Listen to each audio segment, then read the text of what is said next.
사사기 3장 1절에서 6절 말씀 한 절씩 교도하겠습니다. 여호와께서 가나안의 모든 전쟁들을 알지 못한 이스라엘을 시험하려 하시며 이스라엘 자손의 세대 중에 아직 전쟁을 알지 못하는 자들에게 그곳을 거르쳐 얘기하려 하사 남겨두신 이방 민족들은 블레셋의 5 군주들과 모든 가나안 족속과 시돈 족속과 바알 헤르몬 산에서부터 하맛 입구까지 레바논 산에 거주하는 히위 족속이라. 남겨두신 이방 민족들로 이스라엘을 시험하사 여호와께서 모세를 통하여 그들의 조상들에게 이르신 명령들을 순종하는지 알고자 하셨더라. 그러므로 이스라엘 자손은 가나안 족속과 헷 족속과 아모리 족속과 브리스 족속과 히위 족속과 여부 족속 가운데에 거주하면서 그들의 딸들을 맞아 아내로 삼으며 자기 딸들을 그들의 아들들에게 주고 또 그들의 신들을 섬겼더라. 반갑습니다. 오늘 말씀 참 이 본문을 잡고 말씀을 증거한다는 게 참 어떻게 보면 되게 쉽기도 한 것 같지만 또 쉽지 않고요. 그 선택을 어느 본문을 잡았느냐에 따라서 굉장히 다양하게 나타날 것 같은데 사실은 넘어가려고 했다가 다시 잡은 거라 사실 온니엘 설교를 준비를 했다가 다시 돌아온 거기 때문에 조금 그럼에도 불구하고 그 말씀은 참 보석 같다 이런 생각이 되어져요. 여러분 사사기 그냥 성경 안으로 들어가고 주님이 이야기하고자 하는 걸 우리가 놓쳐버리면은 그냥 이렇게 따르게 되어버려요. 사사기를 통해서 뭘 이야기하려고 하냐면 이스라엘 백성들을 애굽에서 건져내서 광야 생활을 그들이 걷게 된 건 불순종 때문이었잖아요. 그 순종하라고 그들에게 40년이라고 하는 엄청난 고생의 시간을 허락하게 하시고 그리고 2세대를 통해서 하나님께서 가나안 땅에 들어가게 하셨고 거기서 하나님의 약속의 말씀대로 전쟁했을 때 승리가 있고 그렇지 않으면 졌던 것을 기억하잖아요. 그래서 출애굽한 사람들이 지옥 갔냐 천국 갔냐 그런 건 우리에게 중요한 게 아니에요. 성경에서는 우리는 늘 그러니까 얼마 줄 건데 지옥이야 천국이야 우리는 다 이렇게 얘기하잖아요. 그죠? 그러니까 물질적이고 세상적이에요. 사랑은 돈으로 이렇게 나에게 다가오는 거지 그것이 얼마나 마음과 정성과 이런 게 굉장히 왜 그러냐면 인간 본연의 자체가 타락하고 가지고 있는 게 가시와 엉겅퀴밖에 없어요. 그러니까 주님의 은혜가 들어오지 않으면 생각을 그거밖에 할 수가 없다라는 거. 그게 남이 그렇고 나도 그렇다라는 것을 이해해야 되죠. 이 사사기에 들어와 가지고 이 내용을 설명한 것은 왕정시대 이렇게 되돌아보면서 그때 역사가 얼마나 핍절했는가라고 하는 것을 고발하는 것을 넘어서 하나님이 무한한 시간을 주었지만 그들이 얼마나 연약했던가 이거를 설명하고 우리에게 교훈하는 거잖아요. 자, 사사기를 개괄적으로 설명하자면 개괄적으로 좀 설명하자면 1장 1절서부터 3장 6절까지라고 했는데 오늘 3장 1절서부터 6절을 제가 읽었잖아요. 굳이 여기를 한 번 더 이렇게 꾹 찍어보려고 했던 거는 되게 중요하기 때문에 그래요. 되게 중요하기 때문에. 그래서 사사시대가 어땠느냐? 그럼 크게 보면 왕이 없으므로 자기 속에는 옳은 대로 행하였더라. 그러니까 하나님을 섬기지 않기 때문에 자기 마음대로 살았다. 그리고 종노릇 했다. 이런 것을 앞에는 정치적으로 그랬고 그 다음에 종교적으로 그랬다고 그랬잖아요. 그래서 지난주에 무슨 이야기를 했냐면 여호수아와 그 장로들이 있었을 때는 그들이 순종했는데 그들이 죽자 다른 세대가 나타나서 그래서 이게 another generation이라고 하지 않고 different generation이라고 해서 부모가 잘 섬겼던 그 하나님을 잘 이해하지 못하고 내가 마음대로 자기 속에는 옳은 대로 행했다 이런 내용이잖아요. 그래서 살펴봤잖아요. 사울도 잘 섬기다가 엉뚱하게 갔고 그리고 많은 사람들이 처음엔 잘했지만 나중에 무너지는 그런 세대 하나님을 왕으로 섬기는 세대를 살지 못했다. 그것이 2장 11절부터 23절에 걸쳐서 자 보세요. 사사기는 어떤 상황이냐면 하나님의 말씀 앞에 타락을 해요. 4가지 구조가 7바퀴 돌아간다 이렇게 성경학자들이 얘기하는데 하나님의 백성으로 살아야 되는데 살지 못해서 타락을 해요. 그러니까 하나님을 떠나는 거죠. 타락하게 되면 하나님이 심판을 하죠. 타락하면 하나님의 백성이니까 타락하면 심판하면은 너무나 고통스러워서 잘못했다고 회개를 하면 하나님은 구원하시는 타심 회구 뭐 이렇게 외울 수 있잖아요. 항상 사이클 나는 어디 있는가? 오늘도 나는 결정할 수 있어. 난 지금 회개하는 사람인가? 난 타락하고 있는가? 나는 아니면 나는 뭐 어떤 상황이 있는지 그런 그 사이클이 있잖아요. 그 사이클대로 이스라엘 백성들이 그렇게 갔더라. 이 내용을 23절까지 쭉 설명했다고요. 그들은 계속 반복적으로 그 사이클대로 살았다라고 서론 부분에 이야기하고 있는 거잖아요. 그리고 마치 오늘 3장 1절서부터 6절 저 복임 사건을 얘기하는 것 같이 꼭 3장 1절서부터 6절까지 그냥 제 눈에 훅 들어오는 거는 그렇게 다른 세대는 순종하지 않음으로 말미암아 엉뚱한 사이클대로 그렇게 살았더라. 그래서 서론을 해서 끝나야 되는데 그렇게 끝나는 그 끝말미에 3장 1절 장은 여기다 써놨지만 그 끝말미에 뭐라고 이야기하냐면 그렇게 다른 세대로 살아가는 사람들 여호와를 알지 못하는 그 후손이 막 살았다라고 이야기할 때 막 살았다라고 할 때 그때 그 땅의 가나안 족속들을 하나님이 몰아내지 않고 머물게 하고 그냥 두셨다 이렇게 얘기했잖아요. 2장 23절에 보면 여호와께서 그 이방 민족들을 머물러 두사 그들을 속히 쫓아내지 아니하셨으며 여호와의 손에 넘겨주지 아니하셨더라. 여호와의 손에 넘겨주지 이스라엘 백성들의 손 안에 넘겨주지 않았다. 하나님은 어떤 하나님이죠? 능력의 하나님이에요. 무엇도 가능하시는 하나님이에요. 그런데 저들의 잘못에 대해서 이렇게 정리해 줄 수 있잖아요. 뭐 예를 들자면 내가 하나님의 백성인데 하나님 뭐든지 다 아신다는데 저 돈 좀 주지. 건강도 좀 주고 알아서 다 하면 내가 알아서 잘 살 텐데 왜 그렇게 머물게 하고 그 이방 족속들을 머물게 하고 남겨두었다. 보내지 않았다. 이런 내용으로 끝쳤어요. 그 내용을 그대로 3장 1절부터 6절까지 받아서 왜 그러면 가나안 족속들을 이들이 같이 머물며 살게 하는 거에 대해서 그냥 이렇게 내버려 뒀느냐. 왜 내버려 뒀느냐. 하나님은 능력이 많으신데 왜 그걸 가나안 족속들을 좀 내가 연약하고 그래도 하나님이 다 승리하게 해줄 수 있는데 왜 그렇게 머물게 하고 그냥 거기에 같이 살게 해줬느냐라고 할 때 오늘 3장 1절이에요. 오늘 3장 1절에 왜 그렇게 물론 그들이 불순종해서 하나님은 그들이 이스라엘 백성들이 거기를 쫓아내기를 원하고 그리고 하나님의 백성으로 하나님의 나라를 만들기를 원했는데 그들이 그렇게 머물게 하는 거에 대해서 왜 그거를 그냥 또 이렇게 뒀느냐 이런 내용이죠. 그 이유는 3장 1절이에요. 여호와께서 가나안의 모든 전쟁을 알지 못한 이스라엘을 시험하려 해요. 오늘 설교 제목이 뭐죠? 남겨두신 이방 백성들. 왜 남겨뒀냐? 물론 쫓아내지 않았기 때문에 남겨뒀지만 아니 하나님은 능력이 많은데 밀어낼 수 있지 않느냐. 하나님은 돈도 많으신데 줄 수 있지 않느냐. 부족하지 않은데 모두 허락하지 않느냐. 그런데 남겨두신 이방 백성들 남겨뒀다는 거예요. 그러니까 마치 우리가 하지 않으면 주님이 하지 않는 것처럼 이렇게 남겨두신 이방 백성들 왜 그렇게 했느냐. 3장 1절에 여호와께서 가나안의 모든 전쟁들을 알지 못한 이스라엘 이거 누구죠? 앞에 보면 다른 세대잖아요. 여호와를 알지 못하고 여호와께서 행하신 여호와께서 우리를 구원해서 그가 목적하고 기대하는 것이 무엇인지 알지 못하고 자기 속에는 옳은 대로 살아가는 사람들을 위해서 여호와께서 이스라엘을 시험하시려고 났다는 거예요.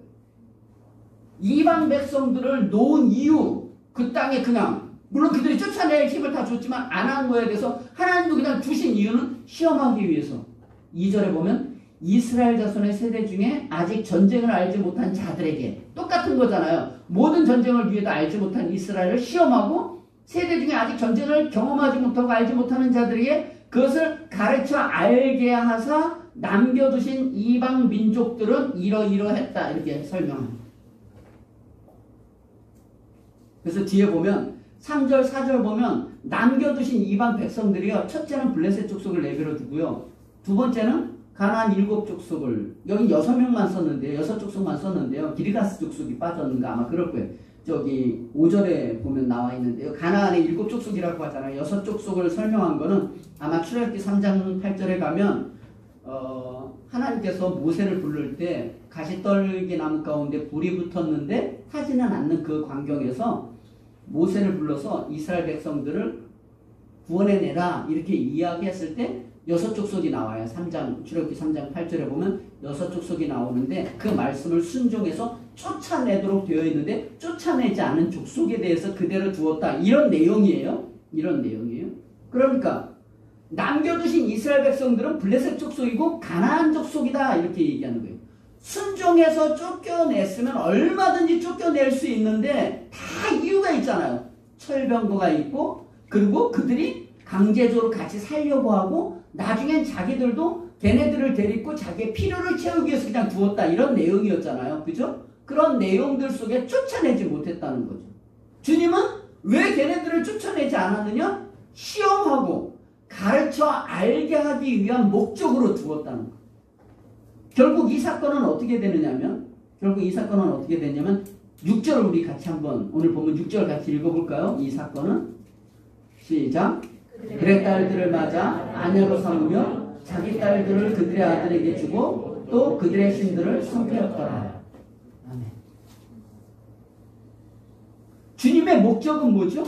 남겨주신 이방 민족들을 남겨주신 이유는 그들이 정복하지 않은 거에 대해서 하나님이 그냥 그것을 인정하고 그냥 얼마든지 밀어낼 수 있는데도 불구하고 또 계속 할 수도 있는데도 불구하고 그렇게 한 이유는 시험하고 가르쳐 알게 하기 위해서 하나님이 어떤 분인지를 시험해서 그분이 어떤 분인지를 알게 하기 위해서 주님이 그렇게 두셨다.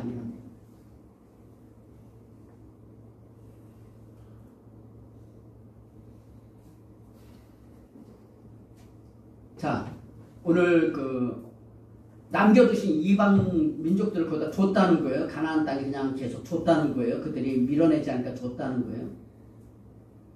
본질적으로 시험하고 그 다음에 가르쳐 알게 하기 위해서 그렇게 하나님이 의도적으로 그렇게 했다고 하는데요. 거기에 가기 전에 잠깐 제가 좀 이렇게 이해해야 되는 우리 신앙의 내용들이 있어요. 주님이 우리를 시험하시나요? 성경에? 시험하시는 하나님이신가요? 주님은 시험하시는 분은 아니라는 거예요. 본질적으로 시험하지 않아요. 그 시험도 여러 가지 단어가 있는데 여기에는 나사라고 하는 나사라고 하는 히브리어 단어가 뭐냐면 연단한다 이런 뜻이에요. 그러니까 시험이라고 하는 건 영어로 얘기하자면 템테이션이 있고 그 다음에 테스트가 있잖아요. 테스트는 시험을 봐서 자라나가게 하는 거잖아요. 연단이잖아요. 훈련이잖아요. 그리고 템테이션은 오히려 사단이 넘어뜨리는 데 목적이고 주님이 시험하는 것은 우리를 살리려고 한다는 거잖아요. 근데 여기에 나와 있는 이스라엘을 왜 쫓아내지 않느냐면 이방 민족들 블레셋과 가나안 족속들을 쫓아내지 않는 이유는 그들이 하지 않았고 하나님도 그걸 그냥 두셨다라는 거예요. 그 시험하고 하나님이 어떤 분인지 가르쳐 알게 하기 위해서 그랬다는 거예요. 주님은 시험에서 우리를 넘어뜨릴 목적이 없어요. 설령 감당치 못할 시험을 당한다면 고린도서 10장 23절 이해하잖아요. 피할 길을 내서 우리로 능히 감당하게 하시는 하나님이라는 거죠. 그래서 시험을 주는 거는 우리를 잘하게 하는 데 목적이 있다라는 거죠. 목적이 있다는 거예요. 그래서 여기 보면 이 말씀이 그대로 하나님이 우리를 훈련하고 단련하게 하기 위해서 이방 족속들을 놓았다 이렇게 된다.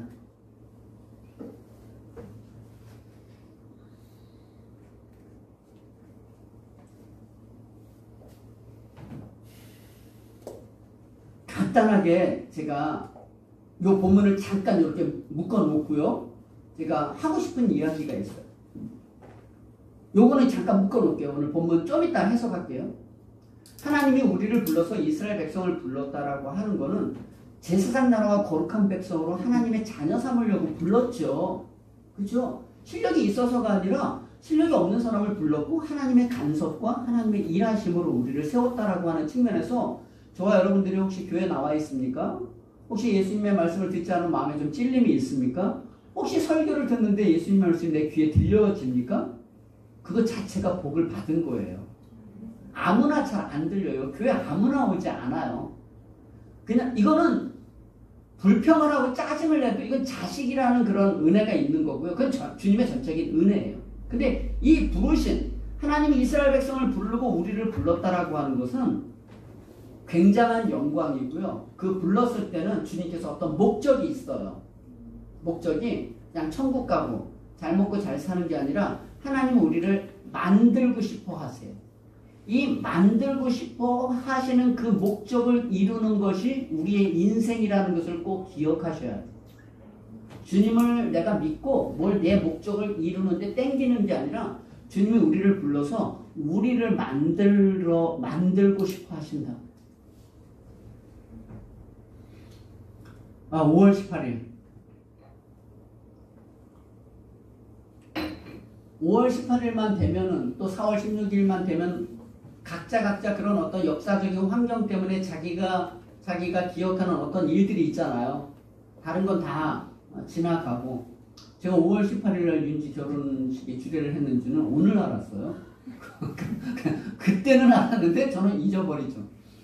어쨌든 5월 18일 그러면 요새 5월 18일 그러면 광주 민주화 운동에 대해서 이렇게 막 굉장히 이렇게 TV가 나가고 그거를 가르쳐주고 잘못 오해하고 있는 것을 알게 하잖아요.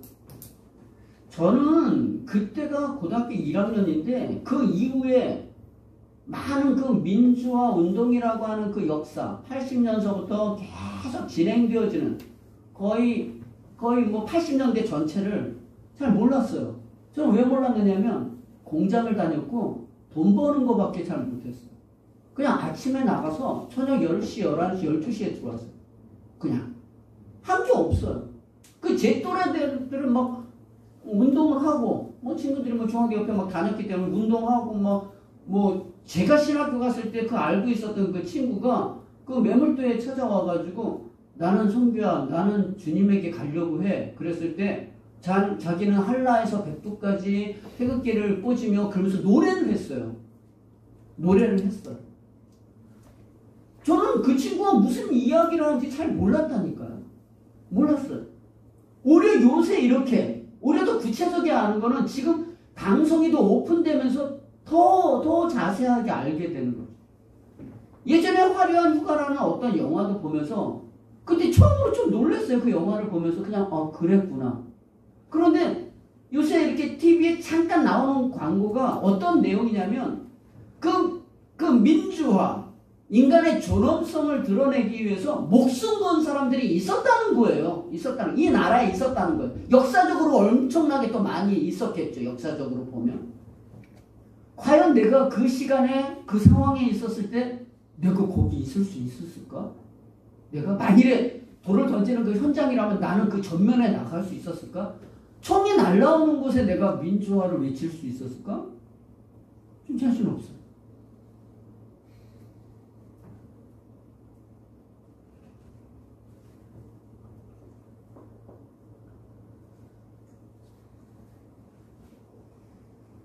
한 민주주의의 하나의 백성으로 살아간다는 게 이게 만만하지가 않아요.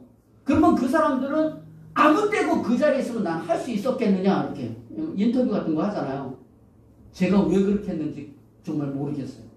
그러나 하고 싶다라는 욕망이 저에게 생겼고 사람들이 죽어가니까 내가 죽는다는 위기가 있어도 가야 할 수밖에 없는 그런 현장이었다. 이러는 거죠. 거기는 긴장도가 있고 두렵고 떨림이 있는 거예요. 제가 이 얘기를 왜 하느냐면 이 하나의 백성으로 살아가는 정의를 구현하기 위해서 하나의 일을 하는데 엄청난 희생의 대가가 필요하다는 거예요. 그러면 우리 그거를 계속 얘기하면 정치 발언이 되는 거잖아요. 그럼 우리는 하나님께서 어떻게 불렀느냐? 죄와 사망 가운데 있는 우리를 전적인 하나님의 은혜로 그의 백성들을 애굽에서 건져내서 그의 백성으로 살게 한다고요. 어떤 세상에서의 온전한 민주주의를 위해서 살아가는 것도 굉장히 고급스러운데 우리가 이야기하는 이 하나님의 빛과 소금으로서 살아가는 건 훨씬 크다고요. 근데 이 기본적인 인간의 삶도 살지 못하는 사람이 여기를 산다고요?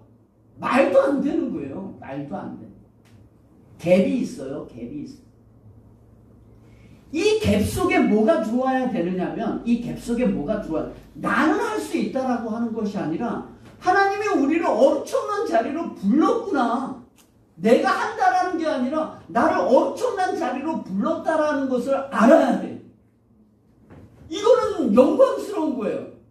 근데 너희들 왜 그렇게 살아? 세상이 우리에게 묻잖아요. 왜 예수 믿는 애들은 왜 그따구로 사냐? 라고 할 때 우리가 너무나 부끄러운 거예요. 부끄러운 게 당연히. 그럼 죽을 때까지 언젠가는 내가 잘 살 수 있을까? 아니, 그것도 저도 몰라요. 그런데 주님이 우리에게 기대하는 거는 우리가 원하든 원치 않든 주님께서 우리를 선택하고 우리로 말미암아 제사장나라와 거룩한 백성으로 세상의 빛과 소금으로 우리를 만들었다. 이렇게 이야기합니다.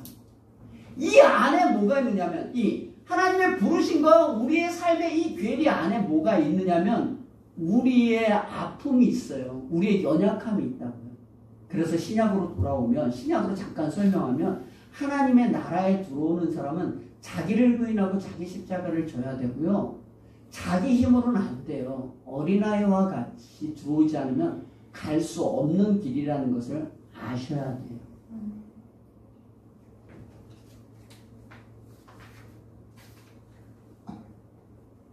여기서 우리의 부르심을 저는 설명을 했어요.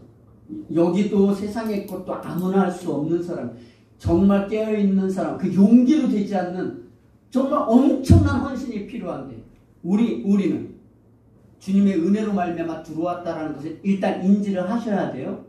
그리고 오늘 본문으로 다시 돌아와서 잠깐 설명할게요. 오늘 주님께서 이스라엘 백성들에게 건져서 그들로 말미암아 말씀대로 따라서 순종하면 다 승리를 줬잖아요. 여리고를 무너뜨리고 아이성은 처음에 실패했지만 매복함으로 승리하고 어느 지파가 올라갈까요? 그랬더니 유다 지파가 가라. 그래서 올라가서 다 승리했어요. 그러니까 말씀을 따르면 승리고 말씀을 따르지 않으면 패배예요. 근데 이스라엘 백성들의 다른 세대가 이것을 지키지 않았다고 했잖아요. 그래서 하나님이 그것을 그대로 놨다는 거예요. 정리할 수 있죠. 하나님의 힘이 있죠. 근데 그냥 내비로 뒀다는 거예요. 그냥 내비로 뒀다는 거죠. 거기에 머물게 하고 가나안의 이방 백성들 블레셋 족속과 가나안 족속들을 그냥 살게 했다는 거예요. 그들이 쫓아내지 않음으로 말미암아 하나님도 그렇게 하셨다는 거예요. 그 하셨다라고 이야기하는 그 내용 속에는 어떤 의미가 있느냐면 하나님이 이스라엘 백성의 역사의 그 현장에 사사기 그 시대의 역사의 현장에 하나님이 우리에게 기회를 주신다. 이거를 기억하셔야 돼요. 하나님이 아까도 말씀드렸지만 무엇도 하실 수 있는 분이잖아요. 근데 그들이 쫓아내지 않음으로 말미암아 그냥 이렇게 두셨다는 거예요. 왜 두셨느냐? 그들을 둠으로 말미암아 너희들을 시험하고 너희들을 가르쳐 여호와 하나님이 어떤 분인지 알게 하기 위해서 주님이 이렇게 내놓으셨다는 그거를 거기에 관여하지 않았다. 물론 관여했지만 내가 개입해서 막 다 정리하지 않았다. 이런 내용이잖아요. 거기 마치 주님이 좀 괴팍한 것 같아요.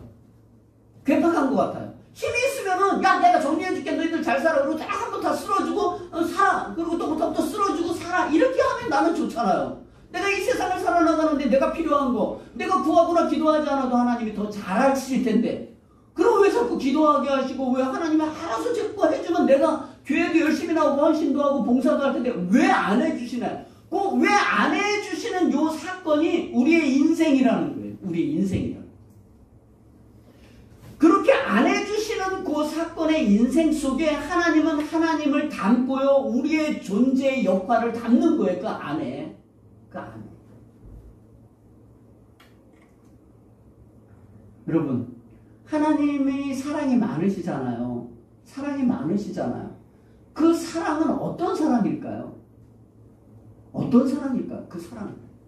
우리는 하나님의 사랑이 많다 그러면은 다 해결해 주는 거로 생각해요. 여러분 자식들 사랑해서 돈도 막 다 주고 그냥 야 내가 건물 하나씩 줄 테니까 너희들 마음대로 이렇게 살아. 그게 사랑인가요? 그걸 사랑이라고 생각해요. 좋겠다. 쟤는 복도 많아. 이렇게 얘기하잖아요. 우리 하나님은 오주 만물을 통치하시는 분이고 무엇도 안 가지고 계신 분이 아니에요. 근데 사랑을 그렇게 하지 않는다. 사랑은 보다 본질적인 우리로 말미암아 그의 백성들이 그 안에서 살도록 한다고요. 살도록. 기계적으로 먹고 마시는 인생이 아니라 거기서 결정하고 고민하고 해결하는 주체로 우리를 불렀다는 거예요. 세상은 어차피 하나님 거예요. 우리를 불러서 그 자리로 거기서 내가 결정하는 가나안 7족속과 블레셋 족속 남은 백성들을 남게 하시는 그곳에서 내가 어떻게 결정하는 일들을 통하여서 하나님의 하나님다우심을 드러내기로 우리에게 기대하고 있다. 이게 하나님은 우리에게 가지고 있는 마음이죠.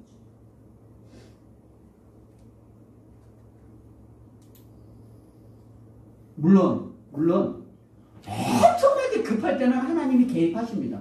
정말 너무 되도 않고 말도 안 되는 그런 사건이 있으면 하나님이 개입하지만 기본적으로는 하나님이 개입하지 않아요. 그 초월로 개입하지 않는다는 거예요. 이단들은 하나님이 늘 초월로 개입하잖아요. 음성 들려주고 땅 사라고 하고 저기서 사업하라고 하고 여기 넣으라고 하고 이런 식이잖아요. 근데 성경에 있는 하나님은 우리에게 그 터전을 줘요. 역사와 시간과 공간을 주고 우리로 말미암아 그 속에서 하나님의 말씀을 따르는 것으로 결정하는 것으로 살게 한다는 거죠. 어떤 게 더 재밌나요?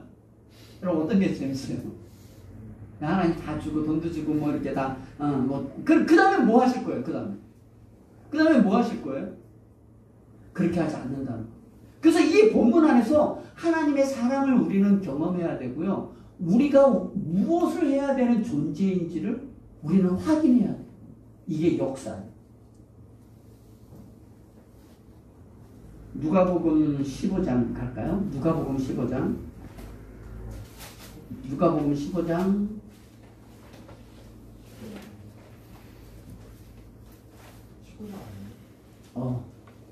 제가 19장이라고 보냈나요? 15장이라고.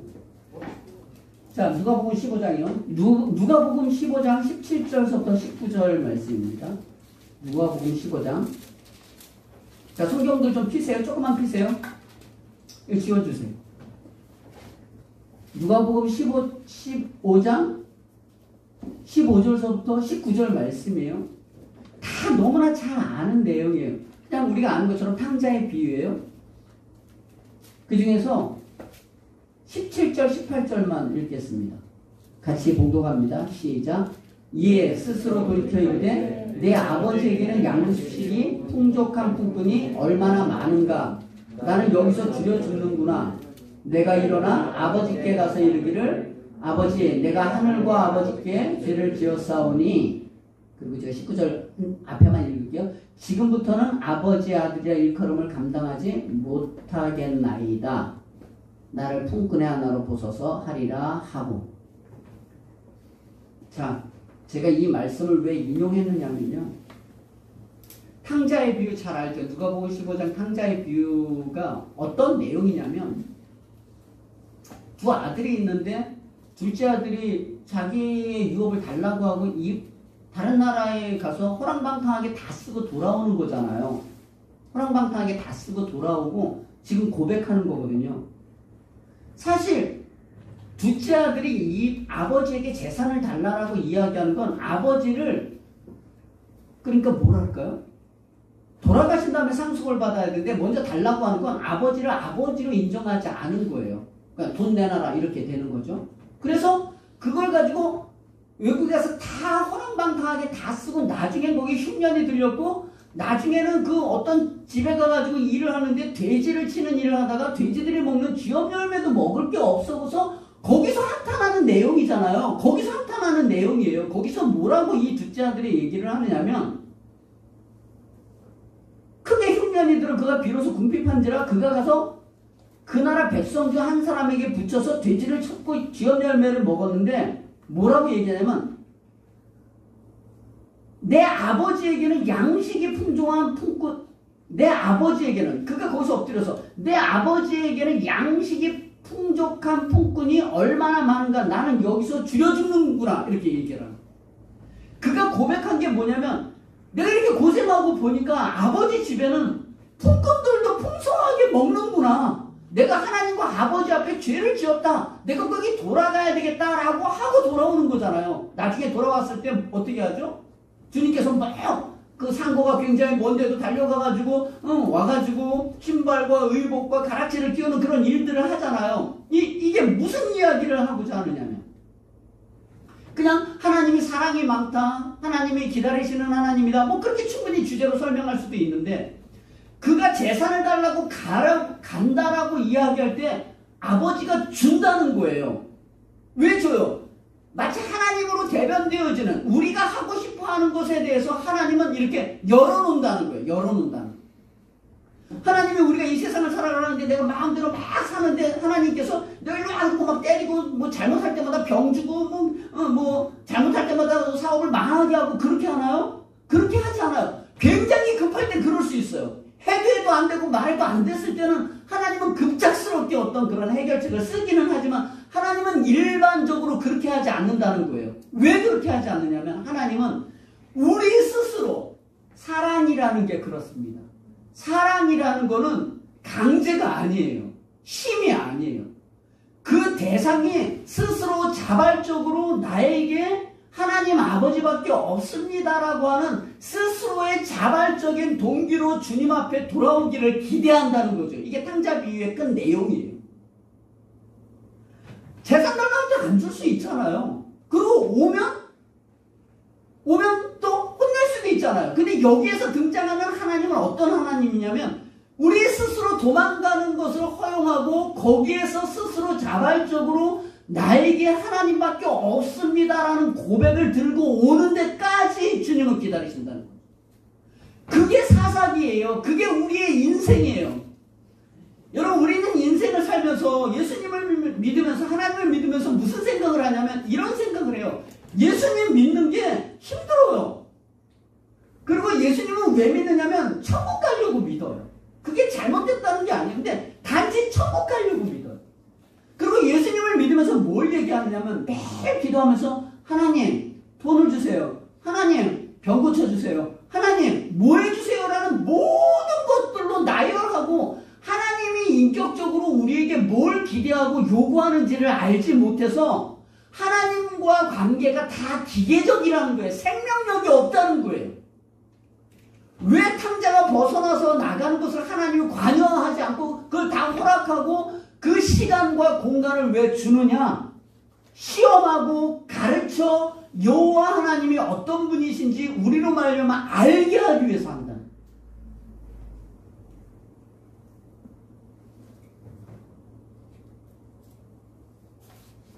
하나님은 굉장히 멋지시죠. 이 사사기가 이렇게 역사서잖아요. 역사라고 하는 거는 시간이 있고 공간이 있는 거잖아요. 그때 없었던 사건을 만든 게 아니에요. 그때 그 사건에 하나님은 어떻게 개입했고 이스라엘 백성들은 어떻게 행동했는가 이걸 우리에게 설명함으로 말하면 오늘 이 시대를 살아가는 오늘 시대는 어떤 시대인가요? 오늘 시대도 마치 사사기 같잖아요. 하나님이 있지만 교회 안에 하나님을 섬기고 하나님의 말씀대로 따라야 되지만 누가 하나님의 말씀대로 따라요? 각자 자기 소견에 옳은 대로. 그 하나님이 정당한가요?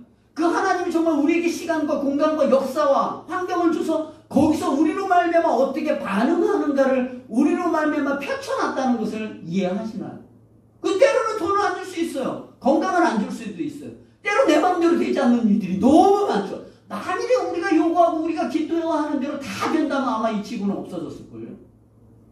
여러분들도 스스로 벌써 다 자살하고 죽었을 거 아니에요. 다 이혼하고 다 갈라졌을 거 아니에요. 그런 거예요. 시간과 공간을 마치 우리가 탕자 같은 거예요. 던져놓는 거예요. 거기에 가나안 7족속을 두는 거죠. 블레셋 족속들을 두는 거예요.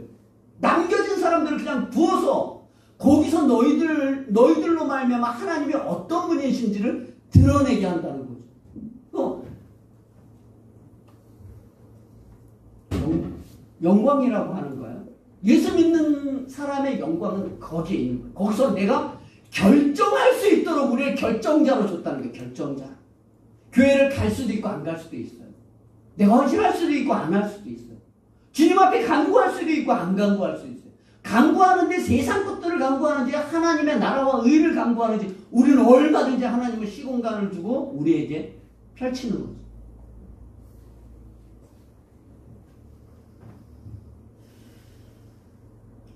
그래서 저는 이 말씀 준비를 하면서 무슨 생각이 들었냐면 이게 서론 부분이잖아요. 이 역사가 앞으로 계속 그렇게 돌아가요. 이 기회 주신 역사 속에서 계속 300년이 넘는 동안 계속 똑같은 반복된 기회를 져요. 인간의 한계죠. 그래서 원래는 그 남겨진 이방 족속들을 이렇게 남겨놨다고 했잖아요. 그 이방 족속들을 남겨놓은 것은 하나님이 밀어낼 수도 있지만 남겨놓은 것은 저들로 말미암아 시험하고 가르쳐 하나님이 어떤 분인지 알게 하고자 이런 것이라고 했잖아요. 그런데 맨 끝에 6절은 어떻게 됐죠? 저들이 안 믿는 이방 나라의 딸을 데리고 와서 결혼하고 내 자식도 다른 이방 여인을 데리고 오게 하고 내 딸도 다른 이방 족속에게 주어서 섬기게 했더라 이렇게 됐다는 거죠. 굉장히 슬픈 일이죠. 기회를 줬는데 그것밖에 하지 못해요. 오고 오는 역사 속에 계속 그래요. 그래서 어쩔 수 없이 진정한 사사가 되시는 그리스도가 이 땅에 오심으로 말미암아 우리가 구원받은 게 영광은 영광이에요. 그래서 신약의 영광이 뭐냐? 그리스도께서 친히 우리에게 기한 주시고 그분이 일방적으로 구원했다라고 하는 게 영광이에요. 그렇지만 거기서 끝나는 게 아니라 다시 우리에게 또 우리의 믿음의 예수 그리스도를 믿는 모든 사람들에게 우리에게 또 시간을 주는 거잖아요. 또 시간을 주는 거잖아요. 그러면 이 인생은 그럼 뭐냐? 그 다음에 뭔가요? 다시 그 사사시대와 같은 그 역사 속에서 조상들은 실패했지만 그리스도가 오심으로 말미암아 승리케 하신 이 역사 속에서 그 첫 열매가 되시는 그리스도가 살아갔던 것처럼 우리도 따라가는 거죠. 거기에 기쁨이 있는 그 시험. 그래서 우리에게 닥쳐오는 많은 시험들이 있잖아요. 시험은 유익한 거라잖아요. 믿으세요? 시험이 없는 분. 아니 시험이 왔는데 자기에게 이렇게 집중하는 사람은요 너무나 어려워요. 이 시험을 주신 그 환경을 허락하신 하나님을 봤을 때 결정할 수 있는 힘이 생기는 거죠. 그래서 예레미야 예가 3장 33절. 이건 그냥 인용할 수 있는 건데 예레미야 예가 3장 33절.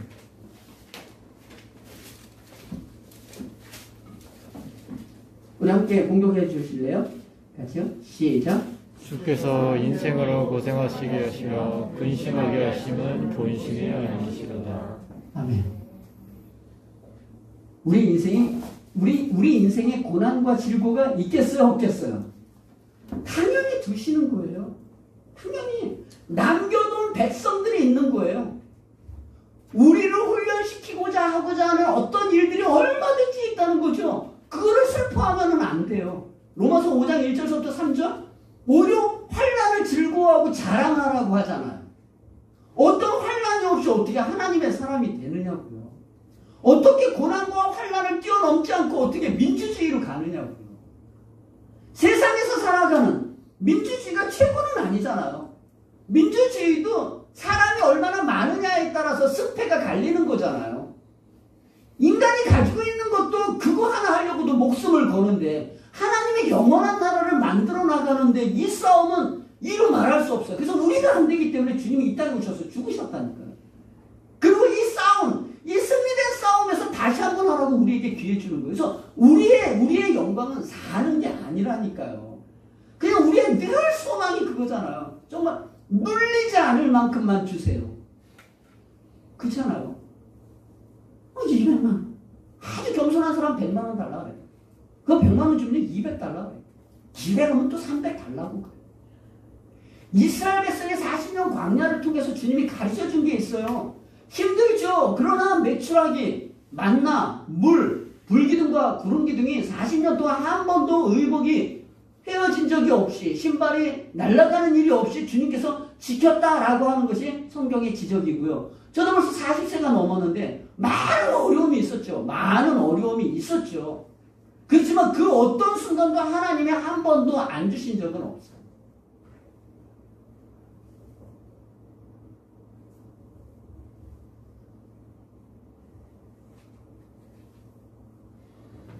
그래서 이런 적용을 해봅니다. 오늘 말씀을. 사사시대라고 하는 역사와 시간과 공간이 우리에게 있다라는 게 내가 인생을 살아가는 이 목적이 무엇인지 왜 내 주변에 있는 그 남겨진 블레셋과 가나안 족속들이 있든지 이걸 다시 오늘날로 이야기하자면 인생을 살아나가면서 우리 주변에 정말 그걸 뭐라고 표현하나요?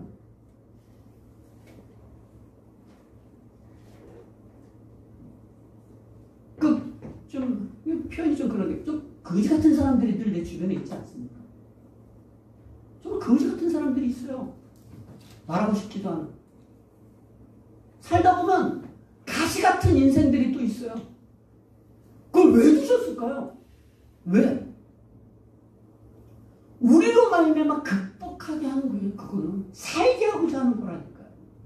그게 우리의 인생이고 역사예요. 우리가 인생을 살면서 결혼하고 막 이러잖아요. 자기 좋다고 결혼하고 그게 웬수라는 거예요. 얼마나 치사해요. 얼마나 더러워. 그 상대방을 불편하게 하는 그 원인에 뭐가 있나요? 거기에 뭐가 있나요?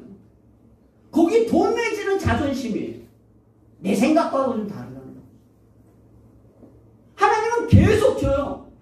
거지 같은 애들을 계속 보낼 거고요. 가시 같은 애들을 계속 보낼 거라고요. 그거는 우리를 고난해서 죽게 하고자 하는 게 아니에요. 본심이 그게 아니에요. 본심이 그게 아니에요.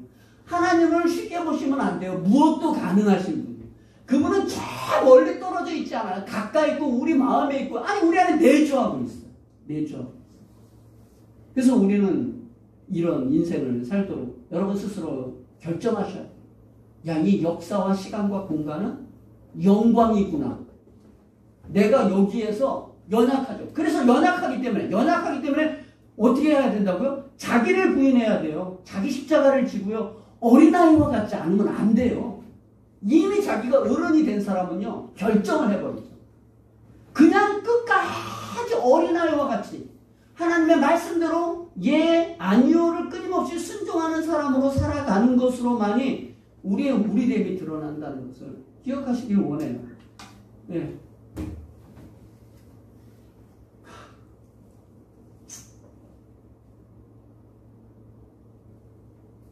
그냥 뭐 인생을 57까지 살았고요. 교회를 2008년에 12년이 됐나요? 13년이 됐나요?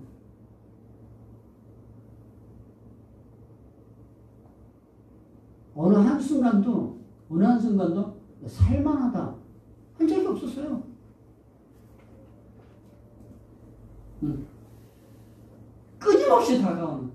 끊임없이 다가오는 거지 같은 사람들이나 가시 같은 인생들. 그게 상대방일까요? 상대방이야. 내가 그것을 받아낼 수 없는 거예요. 내가 받아낼 수가 없어요. 그래서 우리의 모든 인생 속에 오라 공고한 사람이로다. 이 사망의 몸에서 누가 나를 건져내랴. 이 고백이 있어요. 그리고 혹시 할 수 있다면 손을 뻗으시고요. 주님의 빛으로 소금으로 그리고 안 될 때 끊임없이 주님을 의지하는 인생을 저와 여러분들이 살아가시기를 소망합니다. 그 어떤 곳에 있든지 어떤 정황 속에서도 그것이 하나님께서 우리를 대접하시는 어떻게 보면 가나안 족속과 블레셋 족속을 끊임없이 두고 계시는 시험에서 우리로 말미암아 견고하게 만들고자 하는 하나님의 간섭이라는 것 알고 믿음의 경주 끝까지 하나님의 손길을 기억하며 가시기를 소망합니다. 기도하겠습니다. 사랑하시는 하나님 아버지, 주님의 은혜를 감사를 드립니다. 시간과 역사와 공간 속에 일하시는 주님, 끊임없이 우리에게 기회를 주시는 주님, 우리에게 닥쳐오는